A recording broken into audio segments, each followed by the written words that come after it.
À en croire le Premier ministre qui s'exprime ce week-end dans le Figaro Magazine, tout semblait arrêté concernant la future taxe carbone. 14 € par tonne de CO2 émise et l'électricité exonérée. Et puis coup de théâtre, reçu à l'Élysée ce jeudi, les Verts affirment le contraire. L'interview du Premier ministre n'est pas parole d'évangile, n'est pas inscrit dans le marbre. Ça veut dire tout simplement, selon le président de la République, que la discussion reste ouverte. Pour le président, il est urgent de calmer le jeu. Depuis quelques jours, la polémique autour de la contribution climat-énergie sème la pagaille dans les partis politiques. Les Verts militent pour une taxe bien plus élevée, à 32 € la tonne de CO2.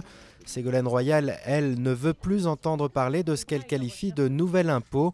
Et dans le clan UMP, nombreux s'inquiètent aussi de l'impopularité croissante de cette mesure.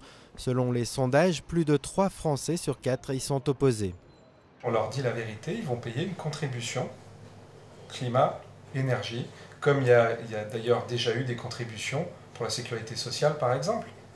Personne ne dit que ça ne sera pas payé, mais ça sera compensé. Et ça sera donc neutre pour l'État. L'État ne gagnera pas d'argent sur cette contribution. Vendredi matin, une réunion interministérielle s'est tenue à l'Élysée, l'occasion pour Nicolas Sarkozy de reprendre la main sur un dossier brûlant. Il devrait rendre ses arbitrages la semaine prochaine.